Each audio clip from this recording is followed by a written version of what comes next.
दोस्तों स्वागत है आप सभी का आपके अपने चैनल में। फ्रेंड्स, हम बात कर रहे थे आरपीएफ कांस्टेबल एसआई एग्ज़ाम 2024 के बारे में। दोस्तों, जैसा कि आप सभी को पता है, जो आपको प्रैक्टिस सेट मिल रहे थे उसमें आज के प्रैक्टिस सेट में हम 46 प्रैक्टिस सेट की बात करेंगे। और आप सभी फ्रेंड्स को बिल्कुल जो क्लासें मिल रही हैं इनको आपको बिल्कुल कंटिन्यू रखनी है। आपको बिल्कुल आपके एग्ज़ाम तक ये कंटिन्यू क्लासें मिलेगी। तो बिल्कुल जीके जीएस करंट अफेयर्स की क्लास आपको लगातार अटेंड करनी है।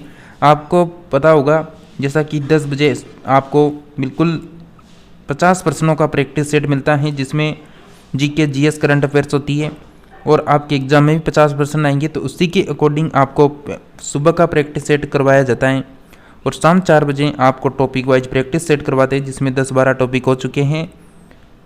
तो फ्रेंड्स, आप चाहे तो यहाँ पर कंटिन्यू क्लास कर सकते हैं आरपीएफ एग्ज़ाम के लिए, क्योंकि इस चैनल में आपको जीके के लिए मतलब जनरल अवेयरनेस के लिए आपको कंटिन्यू क्लासें मिलती रहती है। तो जीके आप सभी को पता है, कोई सा भी एग्ज़ाम हो, एसएससी का कोई सा भी एग्ज़ाम हो या फिर आरआरबी का कोई सा भी एग्ज़ाम हो या फिर और अदर स्टेट में आप रहते हैं तो वहाँ का भी कोई सा भी एग्ज़ाम हो, जीके सब जगह सेम है। तो जीके के लिए आपको यहाँ पर कंटिन्यू क्लासें मिलती हैं। अगर इस चैनल में आप कंटिन्यू बने रहते हैं तो आपकी जीके बिल्कुल ऐसे ही क्लियर होती रहेगी। तो आप सभी बिल्कुल कंटिन्यू आरपीएफ एग्जाम के लिए क्लासेस करना चाहते हैं तो चैनल को सब्सक्राइब करके बेल आइकन के ऑप्शन को ऑन कर लें, ताकि जब भी कोई सा भी प्रैक्टिस सेट आएगा तो उसका नोटिफिकेशन आप सभी को कंटिन्यू मिलता रहेगा। और डिस्क्रिप्शन में टेलीग्राम का लिंक दे रखा है, तो उसे जाकर ज्वाइन करें, जहाँ से आप वहाँ पर आरपीएफ एग्जाम 2019 की सभी ऑल शिफ्ट के पेपर को डाउनलोड कर सकते हैं। और आपको बता दें, शाम 4 बजे वाले क्लास में हम इन सभी टॉपिकों को कवर कर चुके हैं। इन टॉपिकों से आरपीएफ एग्ज़ाम 2019 में यहाँ से प्रश्न पूछे जा चुके हैं इन सभी टॉपिकों से, इसलिए हमने ये पहले कवर करवा दिए, ताकि इन्हीं से अगर दोबारा प्रश्न पूछा जाएगा तो बिल्कुल यहाँ से प्रश्न बाहर नहीं निकलेगा। तो आपको इस तरह 4 बजे लगातार इन टॉपिकों की क्लासें मिलती रहेगी और आने वाली जो क्लासें हैं वो भी कंटिन्यू हैं। तो चलिए आज की जीके जीएस के प्रैक्टिस सेट में हम 50 प्रश्नों को कवर करते हैं। फर्स्ट प्रश्न है, हुरंड जलप्रपात किस नदी पर स्थित है? तो कौन सी नदी आएगी फ्रेंड्स, बताइए। और जितने भी प्रश्न आपको करवाए जाएंगे सभी सिलेक्टेड प्रश्न हैं, किसी ना किसी एग्जाम में पूछे भी जा चुके हैं। बिल्कुल हुरंड जलप्रपात की अगर हम बात करें तो श्रवण रेखा नदी राइट आंसर रहेगा, सी ऑप्शन। और आपको किसी भी प्रश्न में कन्फ्यूजन है तो आप सभी हमें कमेंट करके जरूर बताएं। एपिग्राफी क्या है? एपिग्राफी क्या है फ्रेंड्स, बताइए। एपिग्राफी जो है वह शिलालेखों का अध्ययन है, ए ऑप्शन आपका राइट आंसर रहेगा। नेक्स्ट है, एथलीट फुट रोग किससे होता है? तो एथलीट फुट रोग जो है वो किससे होता है? राइट आंसर रहेगा आप सभी का फंगस से होता है, डी ऑप्शन करेक्ट आंसर हो जाएगा। नेक्स्ट बात करें कि किस लेंस को अभिलाषी लेंस भी कहा जाता है? किस लेंस को अभिलाषी लेंस भी कहा जाता है? राइट आंसर रहेगा आप सभी का उत्तल लेंस को, बी ऑप्शन करेक्ट आंसर हो जाएगा। नेक्स्ट बात करें, गाड़ी के हेडलाइट में किस दर्पण का इस्तेमाल किया जाता है? तो गाड़ी की हेडलाइट में किस दर्पण का इस्तेमाल होता है? तो बिल्कुल अवतल दर्पण का इस्तेमाल किया जाता है। नेक्स्ट है कि प्रकाश की तरंग का सिद्धांत किसने प्रस्तुत किया? प्रकाश की तरंग का जो सिद्धांत है फ्रेंड्स वो किसने प्रस्तुत किया? बिल्कुल इनमें से कोई भी नहीं होगा, डी ऑप्शन हमारा राइट आंसर रहेगा। नेक्स्ट बात करेंगे कि किस रेखा पर दिन व रात बराबर होते हैं? तो क्या आंसर आएगा फ्रेंड्स आप सभी का, किस रेखा पर दिन रात बराबर होंगे? राइट आंसर हो जाएगा आप सभी का बिल्कुल विषुवत रेखा आपका करेक्ट आंसर हो जाएगा, डी ऑप्शन। जैसा कि फ्रेंड्स आप सभी का जो एग्ज़ाम की लास्ट डेट थी वो 15 मई, तो 15 मई से पहले आप सभी ने फॉर्म अप्लाई कर दिया होगा और लगभग आपको पता होनी चाहिए कि 4460 पोस्ट हैं। तो आपकी पोस्ट यानी आपको तो एक पोस्ट से मतलब होना चाहिए और एक पोस्ट के लिए आपको सबको बिल्कुल 100% दे के एक ही बार तैयारी करनी है, लेकिन वो भी 100% दे के आपको तैयारी करनी है। तो बिल्कुल कंटिन्यू आप जीके जीएस को यहाँ से कवर करें। मैथ रीजनिंग को आप बिल्कुल सेल्फ स्टडी के साथ भी कवर कर सकते हैं। तो चलिए नेक्स्ट बात करेंगे, भारत की सबसे चौड़ी नदी कौन सी है? तो भारत की सबसे चौड़ी नदी कौन सी रहेगी? बिल्कुल ब्रह्मपुत्र नदी हमारा राइट आंसर रहेगा, सी ऑप्शन। नेक्स्ट बात करें कि नेपोलियन बोनापार्ट किस देश का निवासी था। तो नेपोलियन बोनापार्ट कौन से देश का निवासी था? बिल्कुल ये था नेपोलियन बोनापार्ट फ्रांस का निवासी था। सी ऑप्शन करेक्ट आंसर हो जाएगा। नेक्स्ट है कि बांदीपुर राष्ट्रीय उद्यान कहाँ पर स्थित है। तो बांदीपुर राष्ट्रीय उद्यान आपको चेक करना है कहाँ पर स्थित है, बताइए कमेंट करके जल्दी से क्या आंसर आएगा। बिल्कुल कर्नाटक आपका राइट आंसर आना चाहिए, डी ऑप्शन। नेक्स्ट प्रश्न है सबसे अधिक वेदन क्षमता किसकी होती है। वेदन क्षमता सबसे अधिक किसकी होती है? तो बिल्कुल आपका राइट आंसर क्या होगा? बिल्कुल फ्रेंड्स राइट आंसर होना चाहिए गामा किरण की। सी ऑप्शन करेक्ट आंसर रहेगा। नेक्स्ट है कि तड़ित चालक बनाए जाते हैं। तो तड़ित चालक किसके बनाए जाते हैं? तो तड़ित जो चालक हैं वो बनते हैं तांबा के द्वारा। सी ऑप्शन करेक्ट आंसर होगा। फ्रेंड्स बिल्कुल आप जल्दी से इस क्लास को अपने फ्रेंड्स को शेयर कर दें ताकि वो भी इस क्लास को अटेंड कर सके, तो जल्दी से आप शेयर करें। बिल्कुल आपका नेक्स्ट प्रश्न आपके सामने है कि किस में कार्बन की प्रतिशत मात्रा सबसे अधिक होती है। तो सबसे अधिक कार्बन की मात्रा मतलब किस में होती है? बिल्कुल डलवा लोहार राइट आंसर रहेगा आपका, सी ऑप्शन। नेक्स्ट प्रश्न है मिल्क ऑफ मैग्नीशियम क्या है। मिल्क ऑफ मैग्नीशियम क्या है? बिल्कुल मैग्नीशियम हाइड्रोक्साइड करेक्ट आंसर रहेगा, डी ऑप्शन आपका। नेक्स्ट बात करें कि सोडियम धातु को डुबोकर रखा जाता है। तो सोडियम धातु को डुबोकर रखा जाता है किसमें? बिल्कुल मिट्टी के तेल में डुबोकर रखा जाता है, डी ऑप्शन आपका राइट आंसर रहेगा।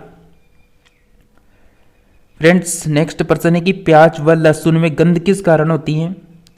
प्याज व लहसुन में गंध किस कारण होती है?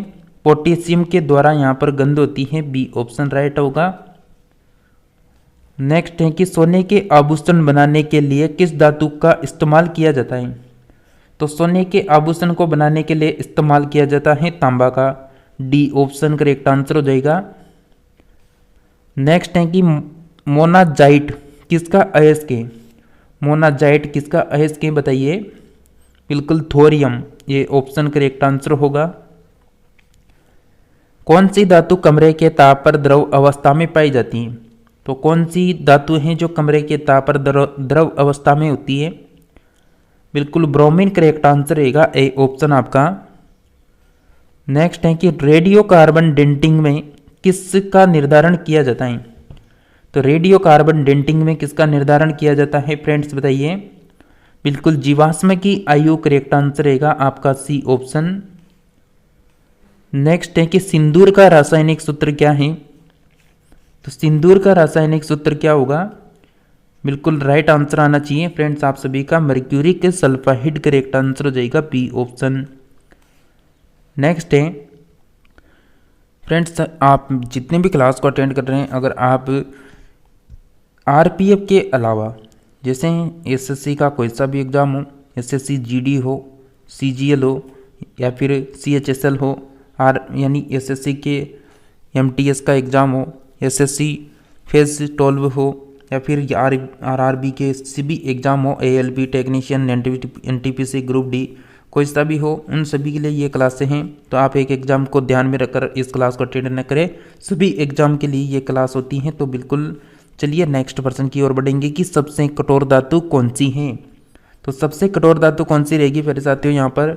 बिल्कुल प्यारे साथियों आपका राइट आंसर रहेगा प्लेटिनम, यहाँ पर करेक्ट आंसर हो जाएगा, सी ऑप्शन। नेक्स्ट बात करेंगे कि आदर्श जो गैस है उसकी आंतरिक ऊर्जा निर्भर करती है। तो आदर्श गैस की आंतरिक ऊर्जा किस पे निर्भर करेगी बताइए। बिल्कुल ताप पर निर्भर करेगी, डी ऑप्शन राइट आंसर रहेगा। नेक्स्ट है कि इलेक्ट्रॉन ग्रहण करने वाली प्रवृत्ति क्या कहलाती है। तो इलेक्ट्रॉन ग्रहण करने वाली जो प्रवृत्ति होती है वह कहलाती है अवकरण के द्वार, डी ऑप्शन हमारा करेक्ट आंसर होगा। नेक्स्ट है कि कांच पर लिखने के लिए किस अम्ल का प्रयोग किया जाता है।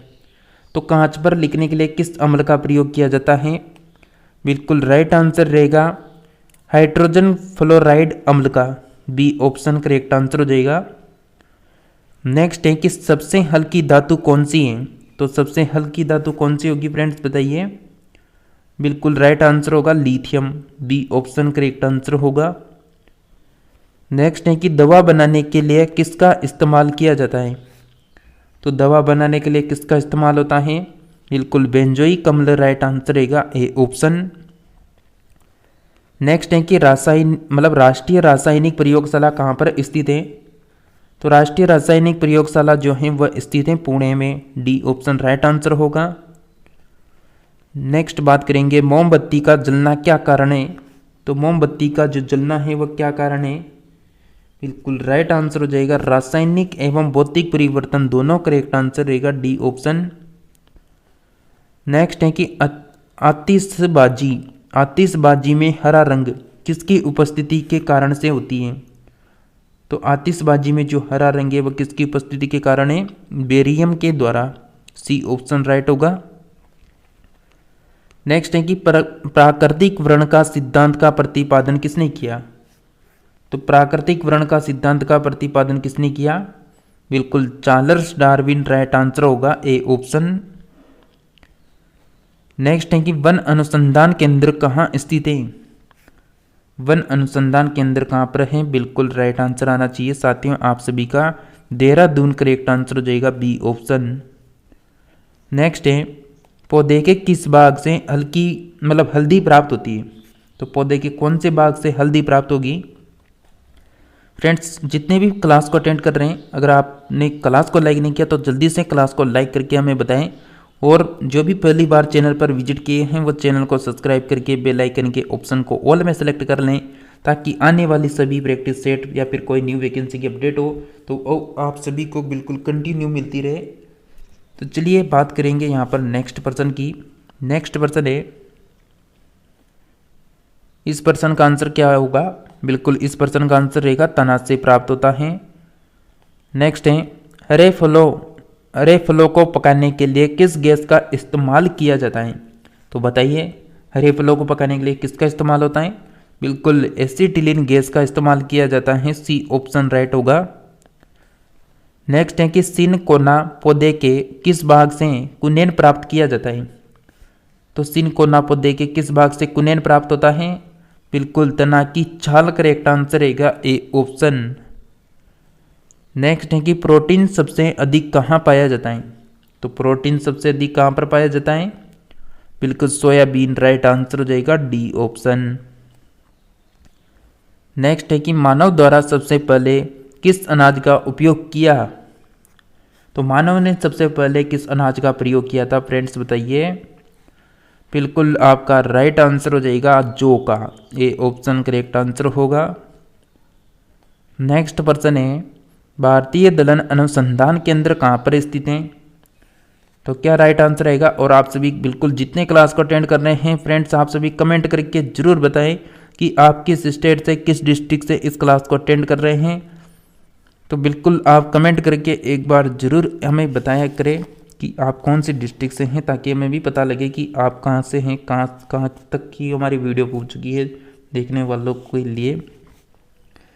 तो राइट आंसर क्या आएगा भारतीय दलन अनुसंधान केंद्र की अगर हम बात करें तो ये बिल्कुल कानपुर आपका राइट आंसर आ जाना चाहिए, बी ऑप्शन। चलिए नेक्स्ट बात करते हैं फूल गोभी खाने योग्य बाग है। तो फूल गोभी का खाने योग्य बाग क्या होता है? तो राइट आंसर आना चाहिए फ्रेंड्स आप सभी का पुष्पक्रम करेक्ट आंसर हो जाएगा डी ऑप्शन। नेक्स्ट है कि सोयाबीन का उत्पत्ति कहाँ पर हुई थी? तो सोयाबीन की उत्पत्ति कहाँ से हुई थी? बिल्कुल चीन आपका राइट आंसर होना चाहिए, बी ऑप्शन। नेक्स्ट है गरीबों की गाय किसे कहा जाता है? तो गरीबों की गाय किसे कहते हैं? बिल्कुल गरीबों की जो गाय है वह कहते हैं यहाँ पर बकरी को, और सिटी गोट के नाम से भी किसे जानते हैं? वो भी बकरी को ही जानते हैं, बी ऑप्शन राइट होगा। नेक्स्ट है कि एपी कल्चर किससे संबंधित है? तो एपी कल्चर किससे संबंधित होगा? बिल्कुल मधुमक्खी पालन राइट आंसर हो जाएगा आपका, बी ऑप्शन। नेक्स्ट है विकास का सिद्धांत को किसने प्रस्तुत किया? तो विकास के सिद्धांत को किसने प्रस्तुत किया? बिल्कुल फ्रेंड्स राइट आंसर होगा चार्ल्स डार्विन, करेक्ट आंसर है डी ऑप्शन। नेक्स्ट है कि ध्वनि वेग अधिकतम होता है। ध्वनि वेग अधिकतम होता है, बिल्कुल स्टील में अधिक होता है, सी ऑप्शन करेक्ट आंसर हो जाएगा। नेक्स्ट है कि कैफीन किस में पाया जाता है? तो कैफीन किस में पाया जाता है? बिल्कुल खोफी में पाया जाता है, डी ऑप्शन करेक्ट आंसर हो जाएगा। नेक्स्ट है कि पंडवानी किस राज्य का लोक नृत्य है। पंडवानी किस राज्य का लोक नृत्य है, बताइए बताइए जल्दी से कमेंट करें। बिल्कुल साथियों राइट आंसर हो जाएगा आप सभी का, बिल्कुल छत्तीसगढ़ करेक्ट आंसर होगा। पंडवानी जो है वह छत्तीसगढ़ का लोक नृत्य है।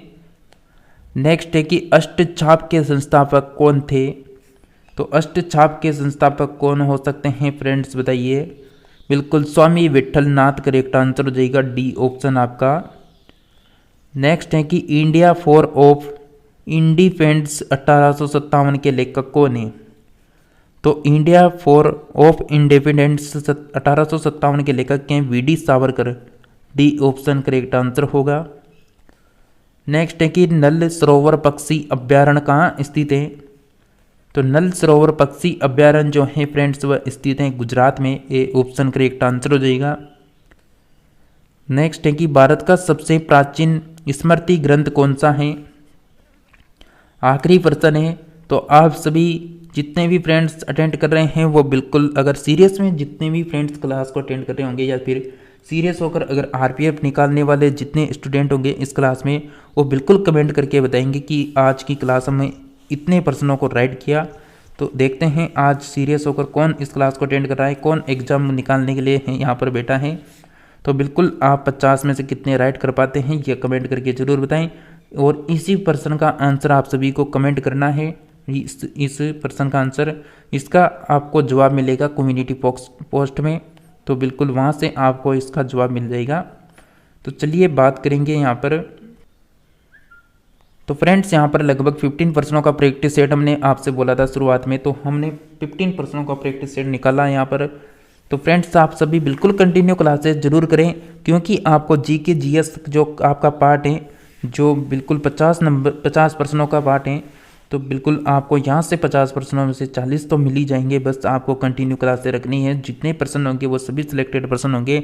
आप अदर कोचिंग जो ऑफलाइन प्रैक्टिस सेट होते हैं उनको भी यहाँ पर मिला सकते हैं कि जो सुबह 10 बजे प्रैक्टिस सेट मिलता है उनका लेवल और उन पेपरों का लेवल सेम है या नहीं है, तो उनसे आप चेक कर सकते हैं। तो इसके लिए आप सभी फ्रेंड्स बिल्कुल चैनल को सब्सक्राइब करके बेल आइकन के ऑप्शन को ऑन करने के लिए इस तीर के एरो में दबाएं और यहाँ से ऑल का नोटिफिकेशन ऑन कर ले, ताकि जो आने वाली क्लासें हैं वो आपको कंटिन्यू उपलब्ध हो सके। तो इसी के साथ मिलेंगे नेक्स्ट प्रैक्टिस सेट में, तब तक के लिए आप सभी फ्रेंड्स हमारे साथ जुड़े रहिए।